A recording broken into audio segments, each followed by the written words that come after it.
વડોદરાથી statue of યુનિટીને જોડતા રસ્તાને હાઈ સ્પીડ કોરિડોર તરીકે વિકસાવવામાં આવશે।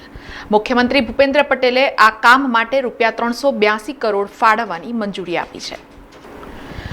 મુખ્યમંત્રી ભૂપેન્દ્ર પટેલે વિશ્વ પ્રવાસન સ્થળ તરીકે ખ્યાતિ પ્રાપ્ત સ્ટેચ્યુ ઓફ યુનિટી એકતાનગર સાથે વડોદરાને જોડતા રસ્તાને હાઈ સ્પીડ કોરિડોર તરીકે વિકસાવવાના કામો માટે ₹381.16 કરોડની મંજૂરી આપી છે। લોહ પુરુષ સરદાર વલ્લભભાઈ પટેલની વિશ્વની સૌથી ઊંચી પ્રતિમા statue of unity Sardar Sarovar Narmada બંધ એકતાનગરમાં નિર્માણ પામી છે।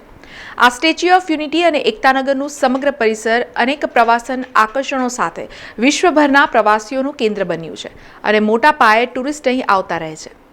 મુખ્યમંત્રી ભૂપેન્દ્ર પટેલે આ પ્રવાસીઓને સ્ટેચ્યુ ઓફ યુનિટી સુધી પહોંચવામાં સરળતા રહે, સાથે સાથે સમય અને ઇંધણનો બચાવ થાય અને સમગ્ર ક્ષેત્રના ટુરિઝમ વિકાસને વેગ મળે તે હેતુથી આ હાઈ સ્પીડ કોરિડોરના નિર્માણની મંજૂરી આપી છે।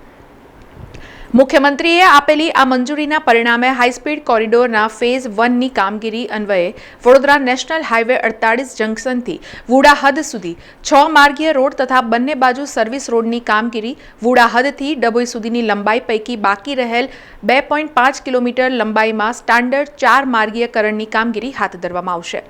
એટલું જ નહીં, આ કામગીરીમાં 2 અંડરપાસ અને 2 એલિવેટેડ કોરિડોર પણ નિર્માણ થશે।